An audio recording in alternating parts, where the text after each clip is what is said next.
All right, so a very good afternoon, good morning, and good evening to anybody who is around the world. Thank you for joining us today for this talk on University of East London. My name is Alvin David. I'm the regional liaison for UK International, East Asia, and the Southeast Asian regions. So today we are here just to do a quick sharing on what is University of East London all about and how we might be something that might be suitable for some of your candidates, if not most of your candidates who are looking for a unique experience here in the UK. So at University of East London, what we are really trying to question and ask out there is whether all universities are the same. I'm sure a lot of you might know that University of East London, we are not one of those ranked universities. So definitely it'll be a little bit more challenging to find us in terms of the international rankings. But then again, what we do here is something different from what a lot of universities do. And then I will touch on that in a little bit. That being said, University of East London is ranked as one of the top universities as well in the world for certain elements. And we'll share this in a short moment. So here we'll have a short little video on just to share with you what University of East London is about. I am aware that the audio might not be working too well from our test a little earlier on, but I believe we will be able to send the more details to send a video to you in a short moment for you to watch thereafter this meeting.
Thank you very much for bearing with us on that. So as you will be able to see in the video, University of East London has actually been around for now is actually the 127th year already.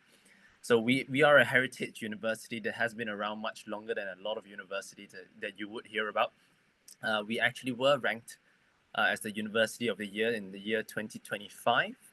And just a testament to the outstanding teaching quality that we do have here at the University of East London. So just to go through some demographics with you and as well as the timeline, we did start almost 127 years ago as West Ham Technical Institute. Our campus did burn down in the 1900s, and from there we actually rebuilt again to found what we now have, the University of East London's original campus at Stratford. The university has been at the forefront of many different pivotal moments in history, such as the World War Ones and World War Twos. We actually were also part of the London Olympics, whereby we housed the American Olympics team. And we actually had some of the royal dignitaries as well as presidents come by to visit the university.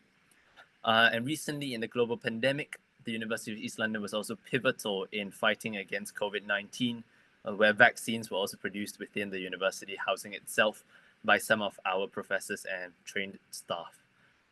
So overall, through the end of the day, University of East London is with its very rich history.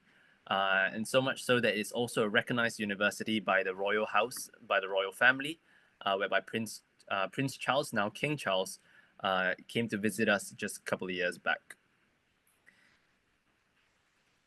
So just to show you a little bit of our accolades as well, University of East London, we are first in London in terms of graduates overall positivity and first in England as well, while third in the UK.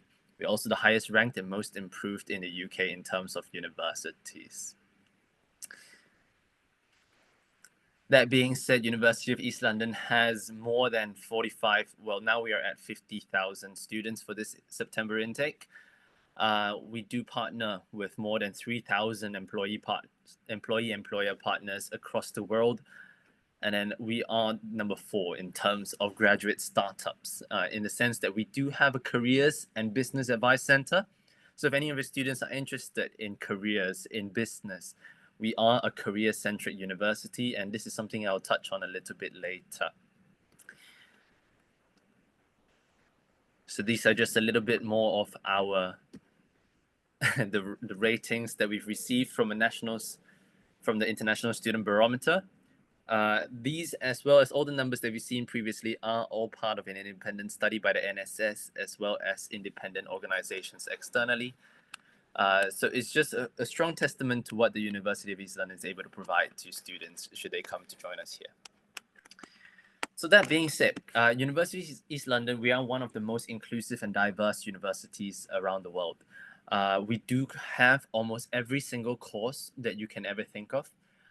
So as long as your student has an idea of what they would like to study, be it in allied health, in nursing, in arts and design, in fashion even, computer science, MBAs, we will most likely have any degree that you can think of, and that will be all listed on our course page. That being said, the one program in which we do not have is the medical degree. We have allied health professions, we do have biomedical science, but we just do not have a doctorate, so like a doctor degree, like a medical degree. That's the one thing we do not have on campus. But that being said, if students have the intention of pursuing such a field in the health sciences, we do have a working hospital on campus where our allied health professionals are trained in as well. More on that in just a short while. So here at University of East London, after everything you've heard, we'd just like to share that we do things a little bit differently from what most universities are poised to do. So here at UEL, we do not only promise an education, we guarantee a pathway for your future. What that really means is that we are a university that focuses on why the students come to university in the first place. Many times when students come to university, what they're really looking for is a career. It's a lifelong career that they are passionate towards and something that they want to pursue. It's not just for a paper qualification. And that's exactly what University of East London is really about. We are a very career-centric university. We are a careers-first university. That's what we call it. And in fact, we have a UEL careers guarantee whereby you will, and you definitely will have a career by the time in the first 12 months to 15 months after you graduate. And furthermore from that, we actually are able to guarantee that students have a job already and have a career while they're still with us in school. And we'll touch on this in a very short while. So talking about that career passport is something that we do for all students from the day that they enroll with us here in the university. So from the very beginning, we do cultivate many different levels of mental health and professional fitness in terms of individual intelligence, digital proficiency, and cultural intelligence. We also do have many different career zones within the university as well as virtually, whereby we provide students with all the support they require in order to pursue the career of passion. And this is all documented in their individual career passports so that the students can be on track to claim and to get the career that they are looking forward to before they graduate from our university. So that being said, our career center, our careers hub, we are one of the only schools in the world to have our own career center and our own recruitment agency housed within the university itself. So our agency is called Randstad, one of the largest in the world, and it assists in helping our students seek collaborations, assignments, uh, internships, placements, as well as full-time paying jobs, even while they are students here within the university. And that being said, that facility, that recruitment center is on campus. That means that students are able to walk in and just show them the career passport, show the advisors their career passport, and from that, the career advisors are able to help them locate and search for jobs that way. So this is just a little bit of a sneak peek into what a career zone website is like. These are unique to all students here, past and present, within University of East London. So all our students get access to a whole suite of facilities as well as services and learning, both online and in physical. They are able to book a whole different number of different placements, as well as access to private job boards that are only accessible by our students. And on top of that, there are many different events and talks from professors and university specialists, as well as industry professionals all over the world who come down to our university just to deliver these talks. On top of that, if I just direct your attention to the top right, you'll be able to see we are in partnership with Amazon, Google, as well as Microsoft in terms of getting the AWS certifications.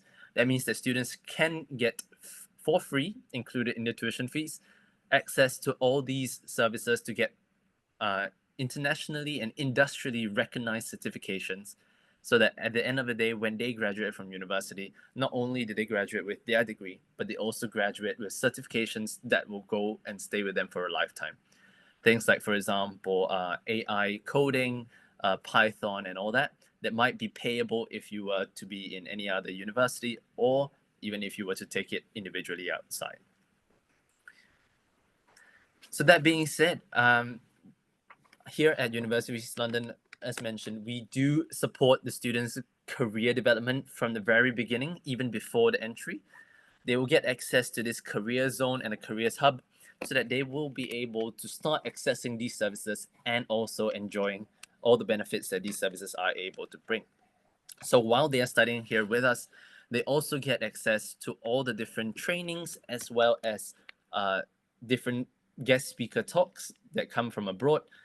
They come into our university to deliver these talks. And after graduation, we do have the Graduate Success Service as well. The GSS provides ongoing support to students who are still looking to change their careers. For those who haven't found a career of passion yet, they are still able to come back to the university and request for assistance from our GSS team. We do provide CV monitoring as well as job hunting services, headhunting services as well. So these are just some of the many companies that we do partner with. As mentioned, we partner with more than 3,000 companies from across the world.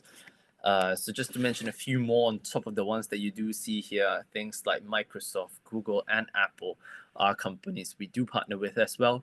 For those interested in architecture, we also partner with associations such as the Royal Institute of British Land Architects, RIBA. So we are recognized internationally as one of the few universities that can provide verifiable accreditation for very niche courses as well. So just to share, we are a city university. University of East London has 3 different campuses. Our newest campus being the one on the bottom left, the USS, University Square, Stratford. Most of the modern facilities are spread across all 3. We do have the opportunity to revamp and redevelop all our campuses almost on a yearly basis. And in fact, we just recently renovated all 3 of our campuses as well. So over there, you'll be able to see those words again. We are a careers-led, careers-first university, preparing students for an unpredictable future. And that's why we have all these 3 campuses with all the facilities provided as a proper, full-working, campus-based university, whereby students get proper access to facilities from biomedical labs all the way to 24/7 libraries, AI centers, even moot law courts, and even financial panels. So students get all the facilities that they will require for a full university experience. So here's just another quick video. I believe there would be subtitles at the bottom. And we should just show you what the University of East London has been investing in the recent year.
Excuse me. Thank you very much for your time. So, as mentioned, we are a city-based university. What that means is that we do have 3 campuses spread across the city here in the East London region of UK. What students are able to access is very closely connected campuses by shuttle bus, whereby all our students who live on campus, for example, in our Docklands facility, Docklands accommodation facility, will have shuttle bus services to the other 2 campuses for their classes and lectures. So this is provided throughout the week in regular intervals so that students will not have to pay a single extra cent in order to get to their classes. That being said, the privilege of studying at UEL is that you are in very close proximity towards central London. We are actually less than a 15-minute train ride away from the very heart of central London. We are less than 5 minutes away from Canary Wharf, which is actually the new financial district and business district of the country. And also, you get very close proximity to all the facilities as well as the, what London, a city as global as London has to offer. So from the Tower of London all the way to the Tower Bridge, the different museums, as well as all the internship placements and job opportunities that the students will require and would like to have. We are in very close proximity to that.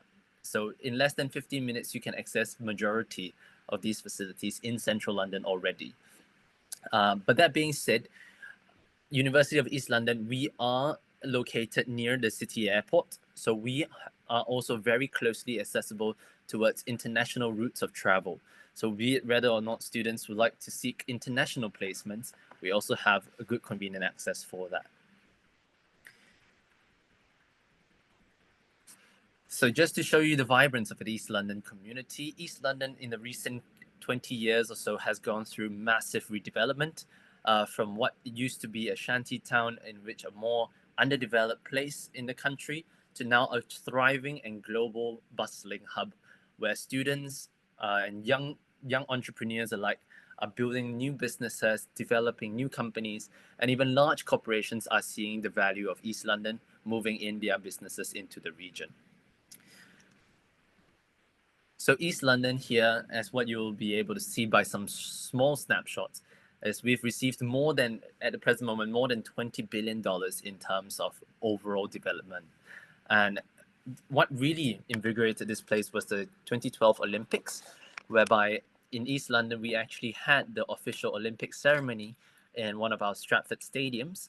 And from there is why our university was also able to have our sports center developed just for the International Olympics teams to come and train in.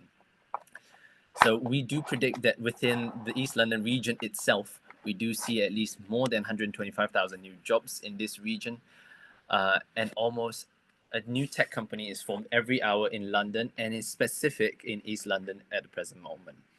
So Stratford as well, in our Stratford campus, we are very close to the Stratford London Stadium, as well as towards West Ham United Stadium. So for any students who are interested in the sports, we do partner with all these associations. In fact, West Ham United, they come to our university specifically for all their physiotherapy as well as their sports science needs.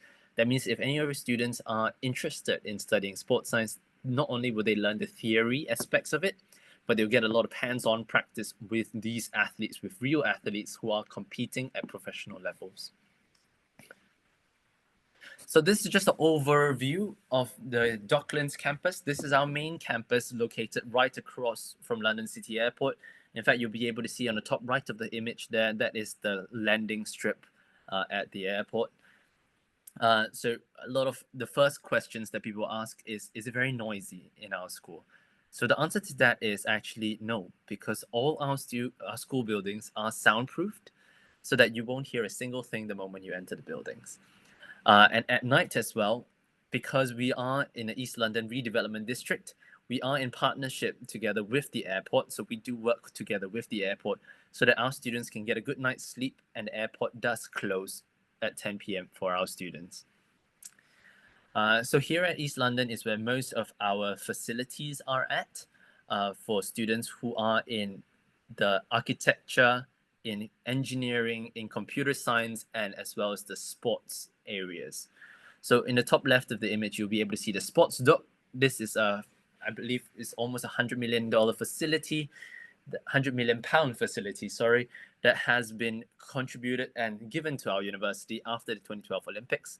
We housed the US Olympic teams over there for the 2012 Olympics, and they actually trained in the world-class facilities there. So ever since they've left, that means they have left it to our students to use exclusively. So all the sports students, sports science students, as well as the different biomedical students as well, they'll be able to go to the sports dock and be actually able to work with real athletes to get the hands-on experience for that. Aqua East next is actually our water sports facility as well as our training facility for high intensive, what do they call that? The structured training. We do have shops and facilities, restaurants, grocery stores, coffee shops and cafes available, lounges, and even an underground bar for all students who like to, get their typical day-to-day requirements over there. Fashion studios, knowledge dock, as well as an art gallery are just some additional facilities we do have. And we do have a 24/7 library running here on campus at Docklands throughout the year. I don't believe they close. I think they might close one day a year. I think that is on Christmas Day, but I think that's about it. On top of that, as mentioned, we are a very well-connected campus.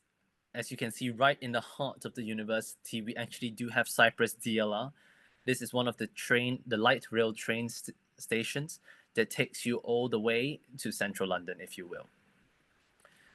And on the riverfront, you also will be able to see all the accommodation facilities. Those are the small little circular blocks, colorful circular blocks, as well as the squarish blocks towards the front, in which we will touch on in just a short moment. So what students really get here is waterfront living at its finest. So we actually do have a video here, but I believe this one is not subtitled. So I'll just, we can skip this video for now. It's basically just to talk about what's life like on campus. So students are able to access, as we mentioned, the multi-million-dollar sports dock complex. We do have all the sports facilities and amenities that you do require, from 120-piece fitness center to indoor sports arenas, tennis courts, football courts, futsal courts, badminton, basketball courts, and all the likes. We are a live-on campus as well, one of the few live-on campuses here in London. You won't get this with any other university, whereby we get on-campus waterfront accommodation that are guaranteed for first-year students, and one of the cheapest in the country as well. Sorry, cheapest in London as well. We do have many clubs and societies, over 150 at the present moment, with more than 120 nationalities represented in our university. Additional amenities, as we already mentioned, just the 24-hour libraries and lots of student support services, from well-being to disability, financial, as well as private tutors if the students do require.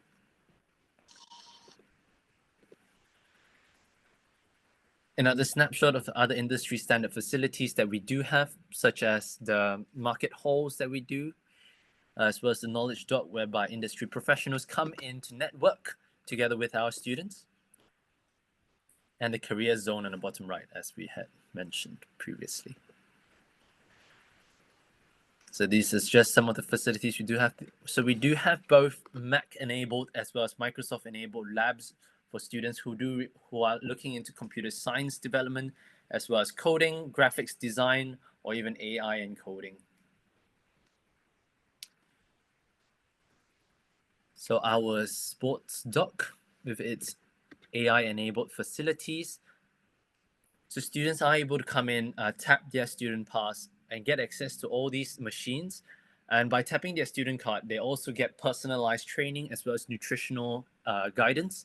So anybody who likes to come in and doesn't want to actually have a personal trainer with them, but would like the service of a personal trainer, will have it for free here as a student in University of East London, just with their access cards. So the system actually tailors it to their body weight, to what they're aiming to achieve, and then will recommend training regimes for them. So just to quickly touch on the residential life as well, as one of the few universities that is able to provide residential services on campus for the students. So this is actually a real image of all our university halls. So as mentioned, what students get is waterfront living at very affordable prices here in University of East London. We split our university halls into both West Halls and East Halls. West Halls has been around for many years and actually has gone through many redevelopments. And right now, both the East Halls and West Halls have just recently been redeveloped as well for this new year going. So we'll touch on the new East Halls first. This is one of our newer residences with more than 500 different units available for students living here on campus. So all rooms in University of East London are en suite. They are relatively large. Everybody has their own private bathroom, table, chairs, storage cupboards, beds. So everything that a student requires to live comfortably here in the university is provided in some of their rooms. The only thing that they will share with other students, if they choose the sharing rooms, is the kitchens as well as lounge and service areas. So large service areas whereby students are able to enjoy cooking facilities, have all the fridges that they require. So there are enough cabinets and fridge space so that everybody has their own as well. So the standard rooms are typically 13 square meters. This is what it will look like, both for East and West halls. More than enough space even for a student to sprawl on the floor and do some yoga or stretching if they require, even a little in-room fitness regime, especially during the winter months.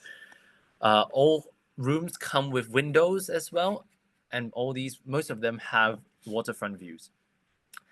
So as you'll be able to see, they will have more than ample facilities within their rooms, and if they do not feel that it's enough space for them, there are plenty of facilities on campus for them to use 24/7 throughout the year.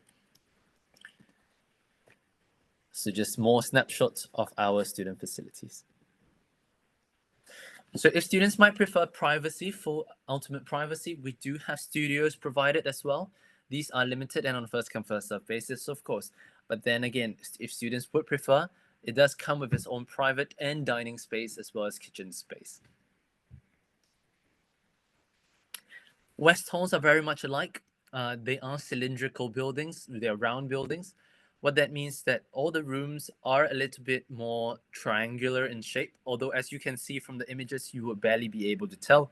That's just because, well, the rooms are still quite spacious, so there'll be more than ample space. So I myself, I lived in a West room. I lived in one of these rooms as well. It does come with its ensuite bathroom, so the only thing I share then again is the kitchen as well as the dining space outside. There are wheelchair accessible rooms as well for students that do require it. We say wheelchair accessible rooms, but on top of that, if any students were to require additional space, for example, for certain medical conditions or disabilities, we are able to provide that as well. So these spaces are reserved specifically for students with the need of it. So just to touch on some entry requirements, I do understand we do have several nationalities represented here today. So just to go through it briefly, I believe these slide decks might be shared with you a little bit later as well. We are a very all-inclusive university in that sense being we do have both foundation programs, international foundation years programs, as well as early entry programs.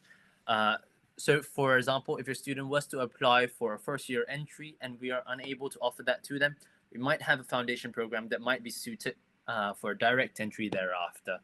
So if your students are, for example, if your students are accepted by any other university like Sheffield Hallam, by universities all the way to Greenwich, to Coventry, any universities across the UK, if they accept them, we most likely will as well. So just feel free to send your applications on to us and we will review it on a case-by-case basis. We do recommend that if you like to, just feel free to apply for the first year entry point. If we're unable to offer that, we will offer a foundation entry point if it's available as well. That being said, most of our courses are 112 UCAS points. That's the key number there, 112. That's the minimum entry requirement for our undergraduate programs. Only for select courses such as our MBA, our law programs, as well as some of our biomedical sciences programs, they might require 120. But feel free to look at all of these entry requirements on individual course pages online. So whatever course that your students would like to enter into, just search for the course on UEL's website, and from there you'll be able to see the specific entry requirements for that course as well. For all students coming from Asian regions, we will require English language requirements. So either IELTS, Pearson's, TOEFL, or any of the equivalent tests. If you're not too sure, just feel free to reach out to us via our regional inbox and we'll be able to double check that for you. But that being said, yes, all students from Asian countries, we will require English language requirements. We typically do not allow medium of instruction waivers for English language requirements. That's just because of the nationality as well as the region where they came from. This is very much a UKVI requirement, and unfortunately, we are not able to skirt that in that way. But that being said, as mentioned, for all the entry requirements, if any other university accepts them, most likely we will as well. The main thing we are focusing here in University of East London is a passion to learn and a passion for career. So as long as the student is keen on developing their careers, we will look at it on a case-by-case basis. So feel free to send your applications across. So if you like to take screenshots for your specific domains, feel free to do so. I'll just scroll through this slowly so that you'll be able to see that. So this is for Myanmar. This is for Malaysia. I do understand a lot of students, a lot of agents here joining us today are from Malaysia as well. So feel free to take a screenshot of this. Thailand.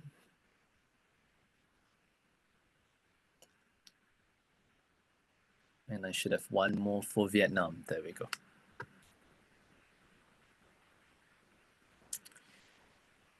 All right. So I hope you've taken a good screenshot of all those. If you have missed it by any chance, not to worry. I'm sure Jazi will be able to assist you with providing you the slides thereafter, or at least the entry requirements. But just to briefly touch with you, if this hasn't been gone through with you before, so for all student visa applications here for the UK universities, you would require to receive that offer first, regardless of whether it's a conditional or an unconditional offer. From there, students will have to accept their offer, pay a tuition fee deposit, meet their conditions, and then from there, all universities in UK will offer the pre-CAS process, whereby we'll offer the CAS Shield system. And within this CAS Shield system, students will have to provide all their documentary proof as well as go through all the requirement checks. And after this is done, all this information will be submitted to UKVI, and then we will be able to generate a CAS document for them. CAS is the confirmation of acceptance of studies. I will touch on that in a little bit, but you will require this CAS document in order for the students to apply for the student visas to come to the UK to study. So throughout all these steps, we do request that all agents be as transparent as possible with us with regards to what are the students' actual requirements and grades, so that we also can help you in order to get that CAS document through and guarantee the highest chance of a visa success.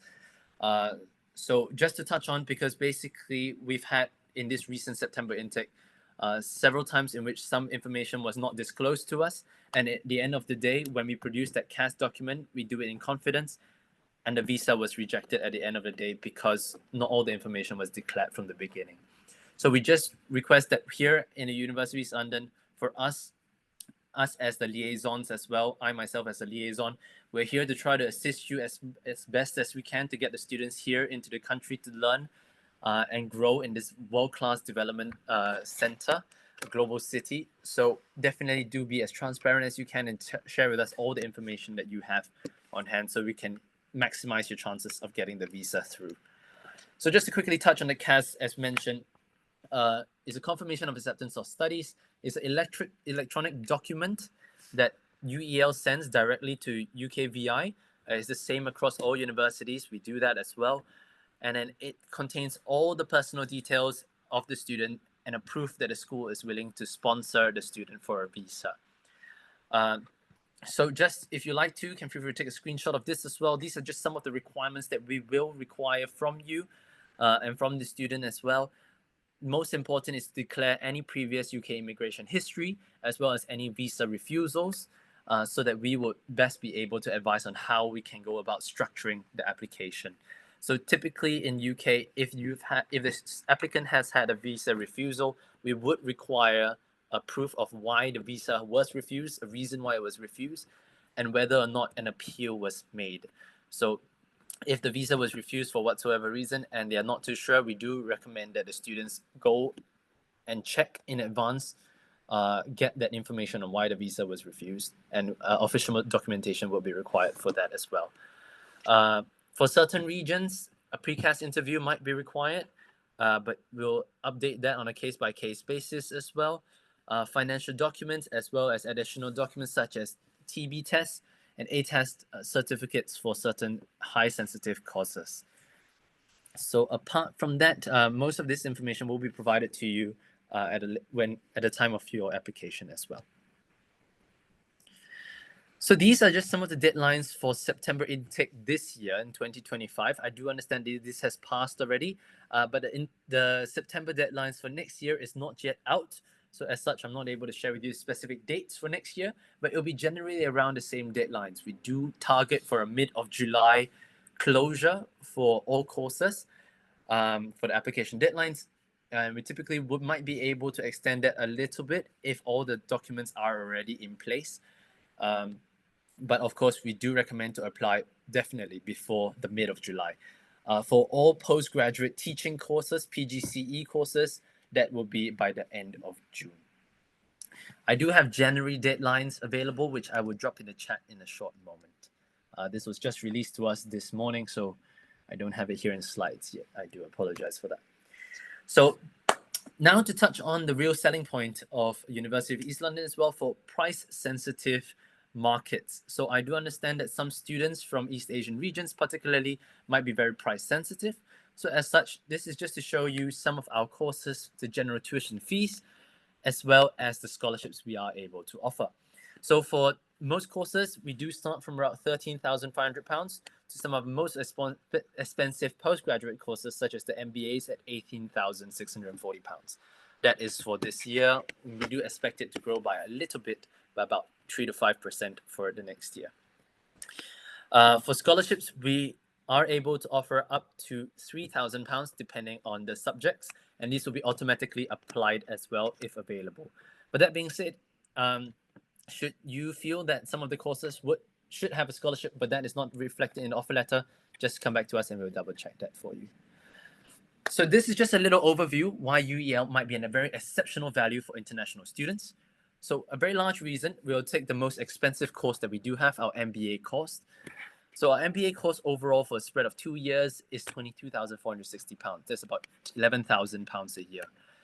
But with UEL savings, you are able to get a UEL international scholarship of £2,000 and an additional early payment discount of 5% if they pay before the course starts of £1,000. That means it's only £19,000 over the 2 years. That is less than £10,000 a year. Why this is a great value for students? So this is already the most expensive course. So for bachelor's courses, it'll be even cheaper than this.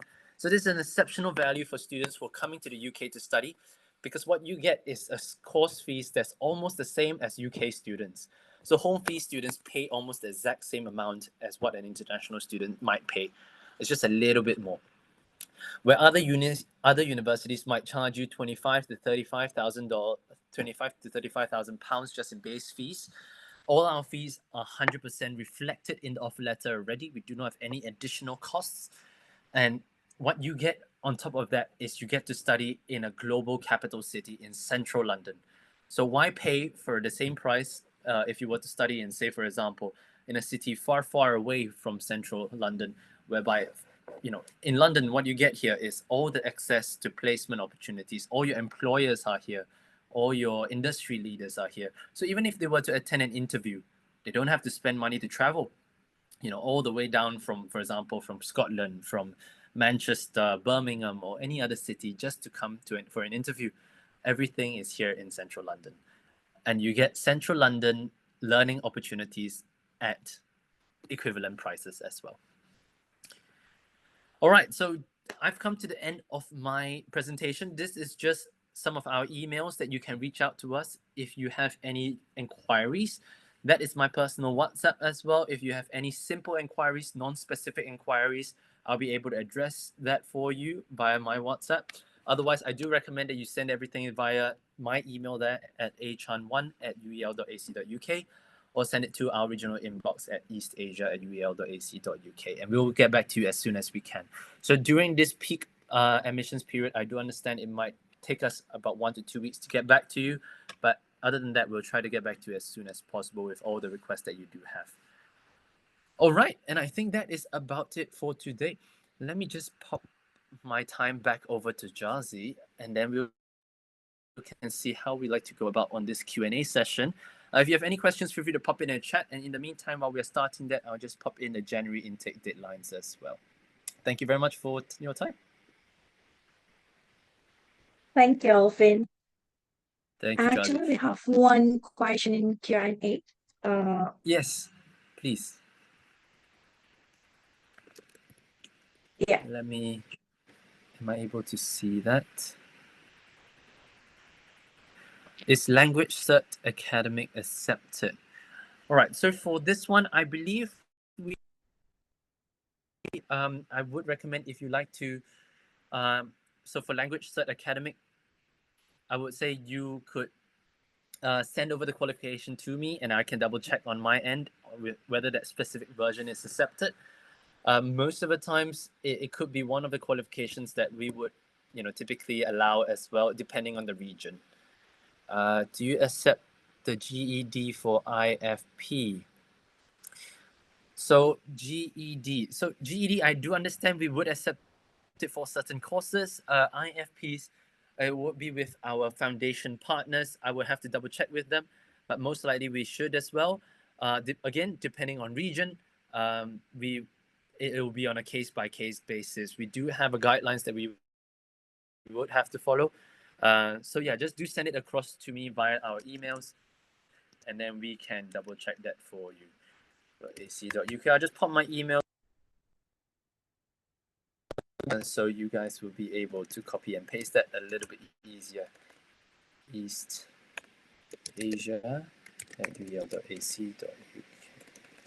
So yeah, if you have any other questions.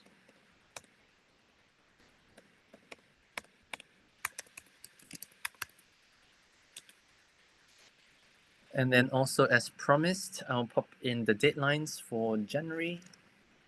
So just in case, so we do have 3 intakes throughout the year. There will be September. Most courses are available in both September and January. That being said, do double check online on our course page whether or not your course that the students are looking for are available. If they have any questions, feel free to let them reach out to you and you can forward that question to me as well. And we'll be more than happy to address that. I'll just pop in the January deadlines here as well. We still have a little bit of time, but definitely do put in the application as soon as possible because nearing the end of the application time, UKVI as well as our CAS processing does take quite some time to process all the documents and get the visa to your students. We typically would recommend at least 2 months in advance to complete all your checks, just so that you have enough time for the student to get their documents in, get the CAS documents in, their visa processed. If anything goes wrong with the visa on the first attempt, they can try again. And then also on top of that, they can plan their travel and accommodation arrangements. So definitely, we do recommend applying as soon as possible. This will not just apply to our university, but applies to all universities as well across the UK. So that being said, we would here at University of East London, I'm a regional liaison, not just for this university. So we try to be as transparent as we can with regards to all admissions processes. We definitely won't try to hide anything from you. So in regards to scholarships and all that, if you have a query with regards to it, definitely do reach out. We are unable to offer full scholarships for students on a routine basis, but we definitely do recommend if the student is looking for full scholarships, to reach out to independent third-party providers or to industries in which they might be able to do that for them as well. But in the university, we do have several agents asking whether they can have additional scholarships, but normally we are only able to offer the international scholarships that come with the program itself. All right, I believe that seems to be about it. I still have a couple of minutes left. So if anybody has any last minute questions, feel free to pop it in the chat or pop it in the Q&A section. Otherwise, Ajazi, do you have any questions yourself for me? Yeah, Alvin. Recently, there are so many application from BTech curriculum using Pearson. Do you accept like credit transfer to the final year? Credit transfers we do accept. For most courses, we are able to take them into the final year. So in UK, we are a 3-year bachelor's program.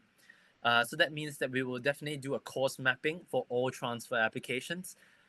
So from a lot of other countries whereby there might be 4 years programs, we will need to course map that to our 3 years programs. I think the only programs in which we do not allow final year entry are architecture, physiotherapy, and chemical engineering. It should be these three. All other programs, we should accept final year entries as well. So that is dependent on satisfactory academic transcripts as well as a good personal statement. And then, of course, all the other English language requirements have to be met as well.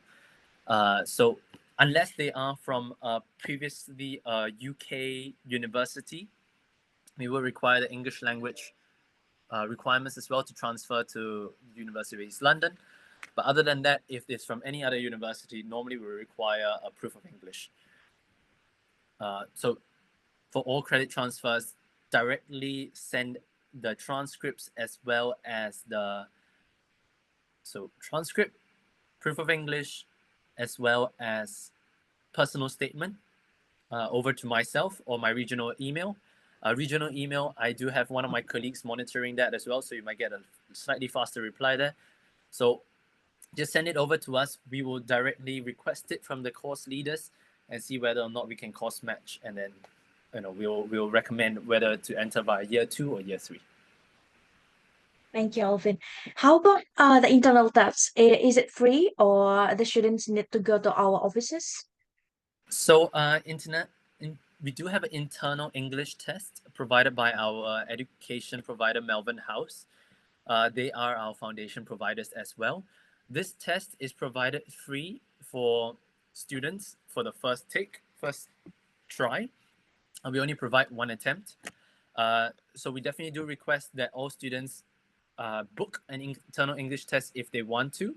And then from there, if they pass the internal English test, we can allow them to fulfill the English language requirements as well.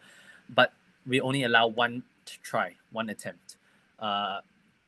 Recently, we've also had a lot of students book that test and not show up.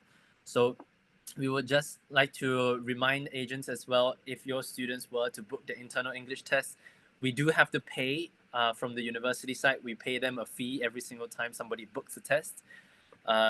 So we do recommend to push the students to come and attend the test as long as they book it. So definitely, if they were to cancel last minute, we have to forfeit our fee, and then in the future we might not be able to offer the free test anymore. So definitely do remind your students to show up for that test.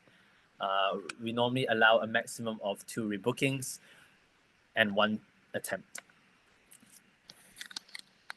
Okay, thank you, Alvin. Guys, do you have any other questions or it's quite clear? So I think on top of that, yes, if you feel like your students should get an offer from us, or as just an insurance offer as well, feel free to send it across. Applications are, at the end of the day, always free to do. So just maximize your chances and present the options to your students and applicants. Here at University, so we will try our best to give an offer, a reasonable offer to all students, and try to give the maximum scholarship as well. So that being said, if your students were to be rejected for any instance, do just come back to me personally, email me, and then we'll be able to double check why that is the case. So sometimes because the system, the admissions team, they have their guidelines to follow, but of course we are a little bit flexible with regards to, if it's a very small entry requirement, we might be able to accept it. But then again, at the end of the day, we have to follow UKVI guidelines. So we do appreciate your understanding as well. If it might take us some time to get back to you, and if at the end of the day, if the answer is a no, we do hope for your understanding as well. But then again, mentioned University of East London, we are a full-fledged university. We are a heritage university that's internationally recognized for many different courses, especially in terms of architecture, a lot of, I believe, mapping and surveying, psychology, computer sciences, business and development, all these kind of niche courses that I understand a lot of East Asian students are interested in. Positive psychology, for example. So definitely do try and do apply to us if your students are interested in any one of these. But other than that, I think we are reaching the end of our time. I am conscious that we're almost at the full hour there. If you have any further questions, feel free to pop it into Jazzy. I'm sure she'll be more than happy to support you where we can go. And if any other questions on top of that, forward it to our email in our respective email addresses, and I'll look forward to getting back to you as soon as I can on that. But once again, thank you so much for your time and joining us here today. And then, yes, I look forward to receiving your students. Oh, and on top of that, sorry, I forgot to mention one last thing. If any of your parents or student applicants would like to request for school tours when they come to the UK, email me as well, and I'll be able to arrange that for them to talk with the faculty or whatsoever they require. All right, Yeah, I talked too much, sure. but back to you, Jazzy, and thank you once again. Thank you, Alvin. Yeah, I think that's it for today's session. Yeah, hope you all have a lot of benefits from Alvin's presentation, and thank you so much, Alvin, for your time. Yeah, Thank you very and much. yeah, thank you all. Bye. Have a good day. Thank you. See you all soon.